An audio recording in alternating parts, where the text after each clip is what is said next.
What do you get when you throw two natural born intuitive mediums together with a passion for animals and empowerment? Spirits, angels, and guides. Oh my. I'm empowerment medium Tara Diana. And I am intuitive medium Nancy Brady. Together, we focus on the good, The bad, and the ugly of working with the spirit realm. but mostly we're focusing on the good. Hey, Tara. Hey, Nancy, how are you? I'm doing great. How are you? I'm okay, thank you. Happy to be here as always. Excellent, excellent. Today we have a good topic. I think this is a bit of a juicy one that should get some people's attention.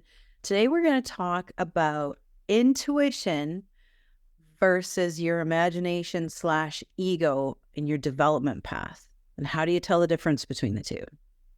This is actually a nice topic, really. I mean, a juicy, yes, nice topic, important topic, maybe is a better way to say it. Straight up. A lot of people that come, there's a lot of talk right now of, Nancy, all these spiritual coaches and spiritual, entrepreneurs and spiritual this and that. That's great. That's fine. You do you. But you can't just take Joe Blow off the street and say, hey, do the work. Right. You can't do that because you have to see how connected they are. Now, that's the key. How connected are they right from the get-go? Is this natural for them? Is this something we have to force out of them? I mean, think about the classes that you run, right?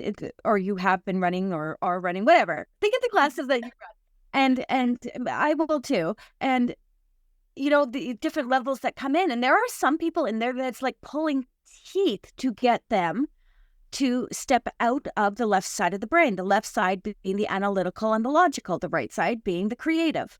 The right side is where spirit comes through. And we call it creative because it's open, not because we're making things up, because it's the open side of our human brain, the part where we can be more relaxed in allowing a different flow of energy. The left side of the brain is that analytical. That's the numbers. That's the facts. That's the science of everything, which we should be balanced in both. But over here is where we have to assess people if they're in mentorship or in development in any way and see where each individual is at in their own space. 100%. That's where people get confused. They're like, well, wait a minute. How do I know, like you said, how do I know that this isn't my ego? Number one question in development. How do I know that this isn't me making this up? That's a good question. Ego does have a place. I mean, ego is around to protect us, right? Ego comes in and it absolutely has a place. And one of the things I learned early on in my development path was to thank ego very much for protecting me, but it's time to sit aside. I have to do the work right now, right? And the other thing I learned early on was that all of my messages came through my imagination. Now, it doesn't mean I'm making them up. Your imagination is the only place that ego cannot reside. So it's creative right side of your brain where when you're open, when you trust what's coming in, and I think about it more so like a chalkboard than imagination, because I really feel like that's how the messages sort of come in and are sketched out for me or presented to me. And I really feel that that's, again, though, we're going to get into that big word we mention every single podcast, the big T word, trust. Right? Yeah. And, another thing I'd like to offer to the listeners as well is record your voice and listen to what your voice sounds like. Now, is that the voice that's in your head? Because often, I don't know about you, Tara, but when I'm communicating with spirit, it's not my own voice. It's a different, it's my voice, but it's not my voice, if that makes any sense. It's sort of, sometimes it has an accent. Sometimes it just has an impression. Sometimes it's a man's voice. Sometimes, but more often than not, it's not that constant chatter that we normally have in our muggle day-to-day job or day-to-day stuff. Does that make sense? Sure, for sure. And excuse me, pardon me. I just wanted to say this. There is a lot of, thought that goes into the idea of how are we connecting. And I teach only from one point of view. And I get to do that because this is how it resonates with me. Yeah. I teach, and that is simply trust. If you cannot trust, if I have to convince you, if spirit has to convince you, if it's a constant back and forth, and we all have had clients, whether they're in development or not, that will just beat themselves up over the same little bit of information because they're not trusting what's being given and allowing it to do the work. So when people say to me, Tara, how do you know? My absolute truthful answer is, I just trust. I don't even think about it. Mm-hmm. Which brings you down to, again, what I mentioned beforehand, which is, well, what if I'm getting the information wrong? Evidential mediumship is the hardest, without a shadow of a doubt, the hardest space to trust the process, because there is someone sitting in front of you going, nope, nada, nil. There is someone sitting in front of you doing that. And so your ego can't help but creep in, because remember, special words that I repeat over and over, we are spirit having a human experience. The human self says, oh my God, I'm getting this wrong. I'm not connected. I am failing. And when in fact is, you haven't done enough work yet to trust how to move through something like that. Right. Because remember, and this is a good point here, if you don't mind, is that we are just the vessel. So it's like that game telephone. We've talked about this before. It's like that game telephone. Spirit starts up here. We kind of raise here. So now we're about here. There's still this space in between us. And spirit's channeling down the information. And our humanness is like grasping at it. Like, okay, our spirit self's like, hey, I got this. I'm good. And your human self's grasping at it. And when it gets it, there can be a change. There can be a slight change or a big change. It all depends on where you're sitting in your process. That's why we talk about sitting in our power, preparing ourselves. For some of us, it's just much easier than it is for others. But if you can't trust the process, if you can't say, okay, you know what, it's okay to not be able to give the message perfectly.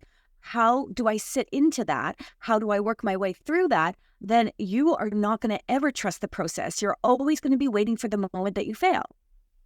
And I think a good thing for our listeners to focus on as well, if you're giving readings and it's coming from that place of evidence, if you find you start getting to the point where you're wanting to fish for the answers, then you've stepped out of your connection. Then you've got ego kind of coming in going, if you see someone doing that, or you feel yourself kind of leaning into that fishing, like, is this right? Is this accurate? Is this true? I feel that that's when you kind of are stepping out into ego, because you're needing that validation. You're needing that confirmation so that you can continue down that path of delivering the message. So for anyone out there doing developmental work, I always say to them, you know what, deliver the message. And then at the end, when you close it all off, then have your sitter. I'm going to say this in a second, have your sitter validate what you've said. So when you're first doing development, like I did hundreds and hundreds of free readings. And the only thing I asked them was at the end, sit down and tell me how I did. Because then it allowed me to sit in that place of trust to go, dang, I am getting these messages. I am nailing them. Or it allowed me to identify when I was shifting out of connection and maybe going more into my human than into my actual connection to the other side to deliver those messages and be the telephone. Yeah, and it's okay though. Excuse me, guys. I have a bit of a chest cold. It's okay, you guys, to be able to say, does this make sense to you? To get a confirmation that you're on the right path. Well, that's then fish. But yeah. so for sure though, I mean, it's okay to say, does this make sense to you? Or, even go a step further and be, when someone's, how do I say this? When someone has confirmed something for you, and then you say something like, and is it to do with the books? Because I'm seeing books. I don't consider that fishing. The fishing portion of it is where you are literally now saying, I'm scared. Maybe that's not the right word. My apologies, everyone. I'm scared. I am feeling the pressure, right? Mhm. And I need to just reach out and grab a win. Yeah. I need to grab a win. And there is no win in that. Watching people fish, and I'm very cautious, Nancy, about if my mouth doesn't say it, my face will. So I have to be very, very careful in how I do things, because it's not that I'm necessarily judging, it's that I get so sad watching people struggle. And then I feel like all sorts of emotionals, and those emotionals come out on my face, right? Those feels. So, when you go for that, you think you're going for a win because someone's going to say to you, yes. What ends up happening is that we actually harass the recipient of the message, and they start to feel like they should just take it. And I can tell like that if that's what is starting to happen. If the person is just like, yeah, well, the answer should be yes, no, I don't know. Mm-hmm. Right? So if you're asking them, did they go, fishing at noon every day? Yes, no, I don't know. Mm-hmm. But don't ask that question because that's fishing. Did you get it? I used the picture. But absolutely. And I think that, when you feel like you're getting to that place where you feel like you're questioning yourself and what you're getting, it's okay to stand in silence for a second and quickly reconnect. It's okay to not, because especially for people that are doing a lot of beginning development work, I find what happens is, it's a different energy. Like you extend a lot of energy with making that connection with spirit, as spirit's lowering the vibration and we're raising ours. And sometimes we're just so hyper focused on getting everything right that it is easy to sort of slip out of that connection. And if you feel yourself doing that, just take a few deep breaths and just reconnect. And then you're not sitting in your ego. You're not sitting in that place. You're getting your connection back to the other side, if that makes any sense. And here's the thing, that for the most part, when we talk about a lot of this, we are coming a bit from the place of platform work when we talk about mediumship and this kind of stuff and giving messages, because when you're sitting one-to-one, it is much easier to be focused on the one person's energy, the one person and what spirit's bringing through for one person. When you're in a platform group, right? Group demonstrations, platforms, standing in front of a group of people, etc. It's a little more convoluted. You've got, if you're me, you've got a gatekeeper who's shuffling people over. And 1 minute you got uncle over here, you got sister over there, and you got the dog coming through, down the road kind of thing. So there's a lot of energy. So sometimes when Nancy and I are describing trusting the process, it's a little bit different. When you're in a one-on-one read, it is much easier to sit in that person's energy and work both psychically, and nothing wrong with this. Hard stop. Listen to me. There is nothing wrong with blending your ability to read someone psychically with your ability to connect to spirit. Can I just say that? I love that. I love that because, but the key, I think, for people listening is to know the difference. Know when you're doing a psychic reading versus when you're connecting with spirit and doing the medium reading. And if you're studying with a good teacher, they're going to help you discern the difference between in the psychic energy of the reading versus connecting to the loved ones on the other side. And this is important. And when we do teach these things, and we do recommend to people how to sit in your power, knowing how to read someone's energy is just as powerful as knowing how to receive a message from spirit to give it. Why? Because then you can pick up on the nuances. And is this person really getting this? Yes. Is this person out to lunch with this? Yes. Am I talking to a wall? Absolutely. Right? You can read the nuances. And some people will say, oh, that's just reading, someone's body language or anything. Is that not psychic reading? That is energy reading, boo-boos. Stay with me on this one. So if you are sitting in this energy and you're trusting what you're getting from spirit and you're reading the energy, you should be able to accommodate. This is not about making shit up for people. Okay? This is not about giving them what they want. It is about being able to stand in your ground, sit in your power, and be able to assess and work through the situations. Do not put yourself in a place, friends.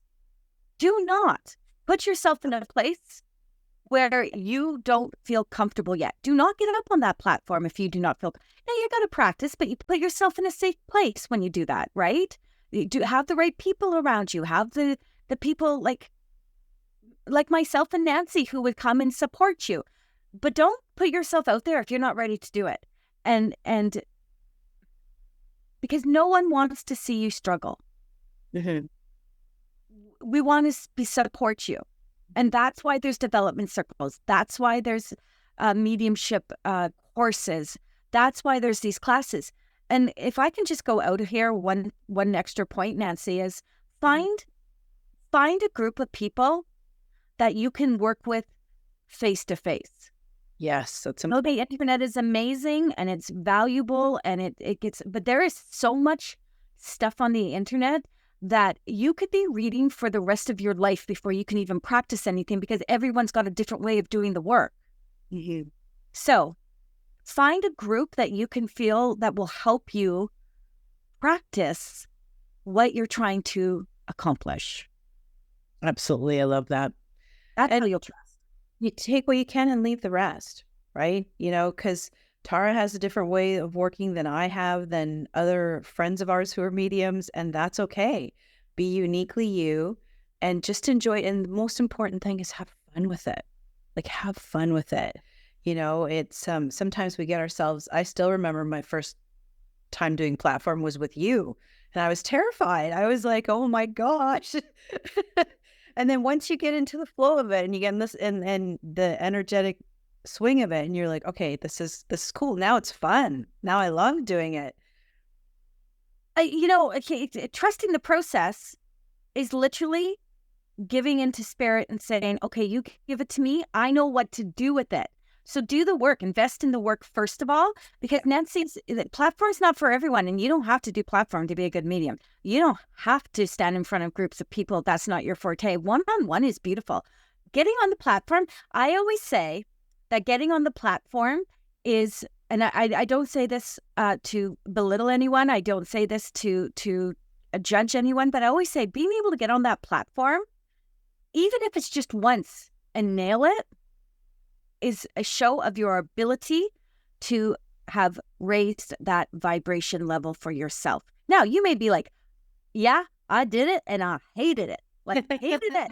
I'm not going back on platform. Okay, fair enough. But you gave it that shot. You did well at it, but it's not your forte. Some people don't need that kind of attention on them. Remember, platform work is not for everyone. Straight up, it's not for everyone. And again, we've kind of, this is typical Tara. I've kind of swayed the topic a little bit here. But going back to the ego and to imagination, it takes us to, Nancy, things like trance mediumship, automatic writing, channeling otherworldly beings, things like light language, all of those things that are not tangible. Does that make sense? Oh yeah. I mean, the first thing that comes to mind is some of the work I do, or, or the lovely ladies that you had in your summit working with dragons. And, it's not tangible when I'm doing animal communication, because you can't validate it with the animal. I mean, there's ways, there's way, but you can't look at your dog Doji and go, hey, did Nancy get it right? Hey, Nancy said this about you. Nod once, lick me twice. And that's the truth, though, right? That's the truth. So, for the longest time, I had an issue with light language until I started trans-channeling and speaking another language. No idea what I was saying. No idea. I it's all recorded because I don't remember. But I was like, what is this language? And that was a hard one for me until I dissected it a little bit and was like, it's like the religious thing. How can you believe in a God and a Bible where all these things, like parting the water and all this stuff happens. But you can't believe that we talk to your loved ones on the other side, or that we talk to other beings. How is something remotely possible? I know. I know. And I've had a conversation with so many people. And it was funny because I remember when because animal communication for me has been my first thing go to. It was the first thing to develop with me as a child. Yeah. And I remember the more I stepped into my confidence with it and owned it, it was just so different because I thought people are going to think I'm that crazy lady. And at the time, my husband was like, okay, but how is that different from talking to dead people? And I said, well, I don't know. I just feel like, you have the stereotypical judgments of that crazy cat lady who has 8 cats and talks to them, right?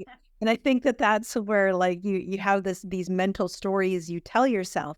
And so for me, that's where, taking it back to what we started talking about, I had to let go a lot of that ego around that. And I had to really step into a lot of the trust about, dang, this is cool. This is what I'm doing. And sometimes ego is just fear. Yeah. It's just fear. It's like, am I being judged? Who is going to judge me? When I first started doing this work, my mom, I think for her, me suddenly saying that I could talk to dead people and all this just came so out of the blue. So out of the blue.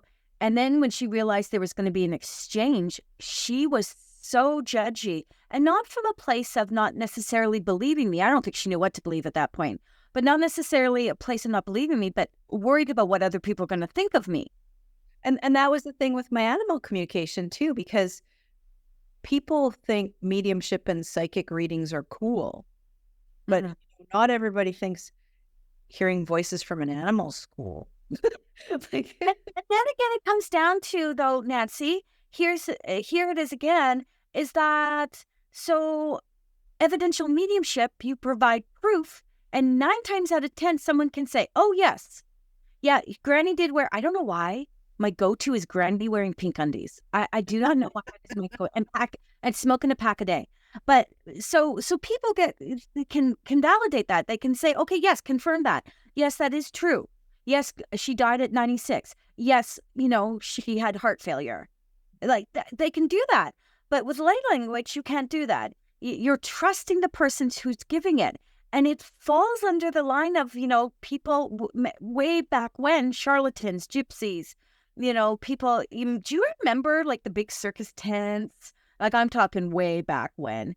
And they would have the gypsy with her head scarf on and the crystal ball. And it would be all this mysticism and that. That is, well, actually, this is an interesting topic. But that is one of the things that people, they didn't trust them because they thought it was all for money. Even if the person was bang on right, and let's be honest, everyone's been able to do this all along. So they could very well be, right, but they were asking money for it. Therefore, there is an exchange, right? So now they were like, well, maybe we don't trust this. So for a reader who is just coming into this, that would be something that would be in the back of their mind. Are they going to believe me? So if you can't trust the process, and again, back to what I'm saying, I know I go all over the place, guys.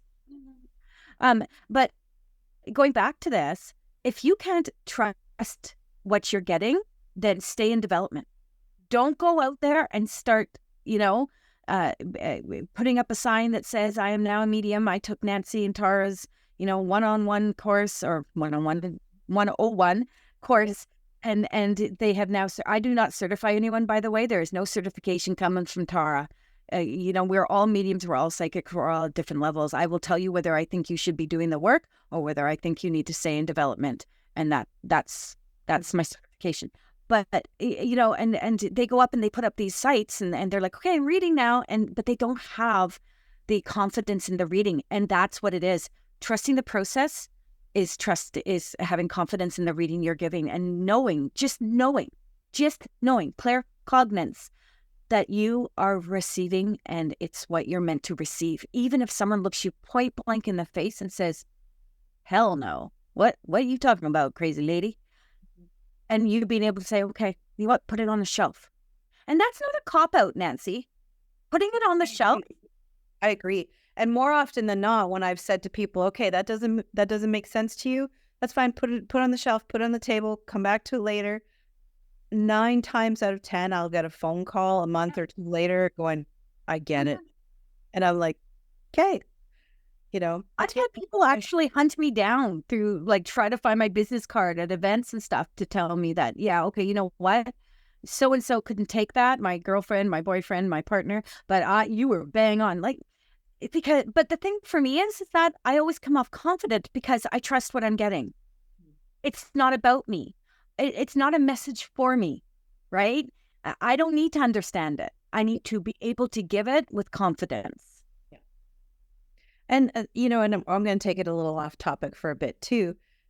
As a sitter, if you're receiving a message, keep in mind, you can do anything that's going to change the outcome of that. So if you're sitting with us and we say something, Spirit's showing us like 3 to 6 month time frame, this is going to all come to fruition, and it doesn't come to fruition in that 3 to 4 months or 6 months, I would take a hard look at yourself first. What is different that you've done to change your course in life and the path of what you're doing, right? This is it. We are not fortune tellers. No.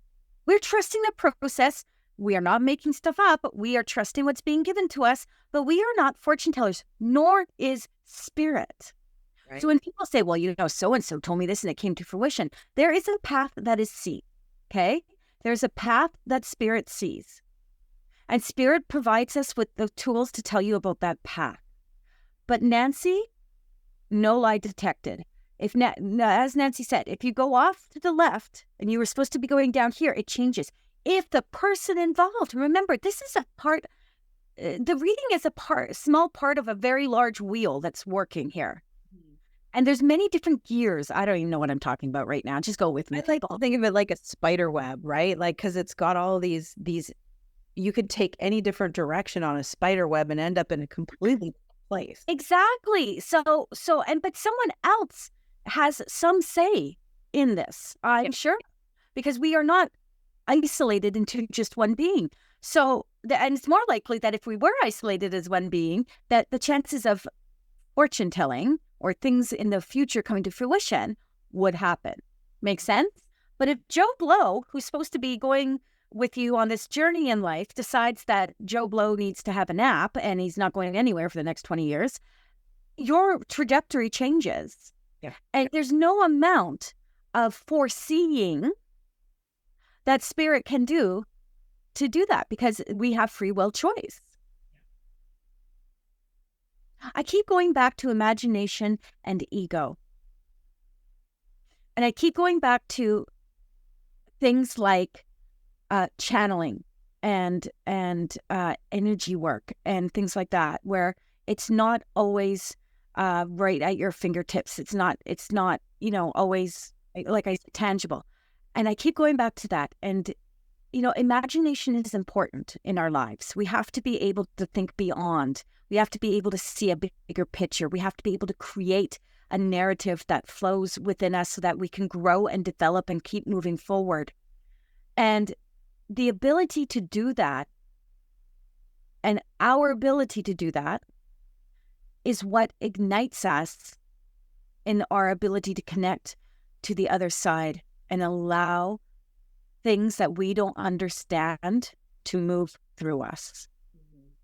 Well said. Thank you. I think that's a great way to finish it off. I do.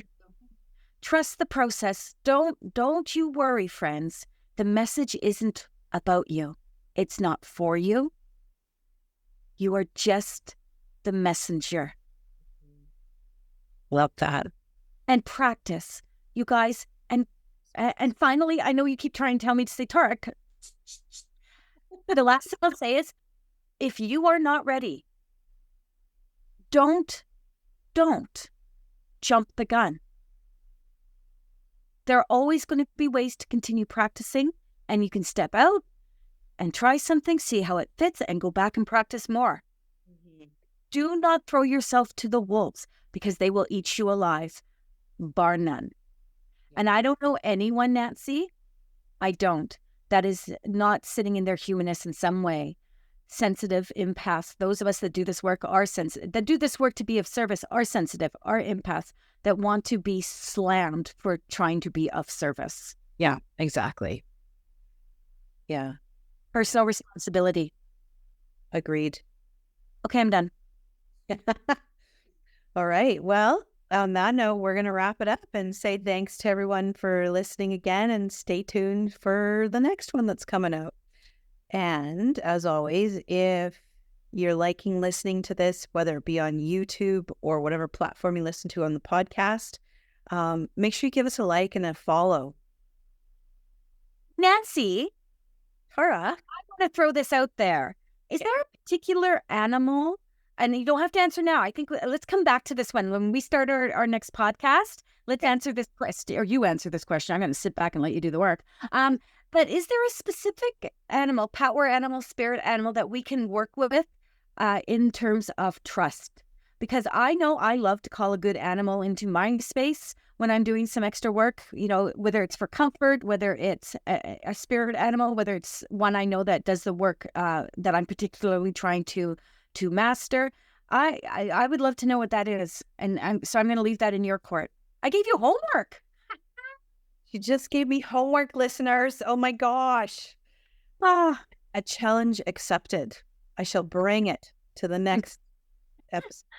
Bring it, girl. I love that. I love that. I think that's something that people might be like, hey, I need to tap into a little bit of that cockroach energy or chameleon or whatever. That's not what I'm saying it is. We have to wait for Nancy. Thank you, everyone that is listening to us. Thank you so much. Follow Nancy's instructions on how to like us and love us. And we'll see you next time. Thanks, everyone, for listening.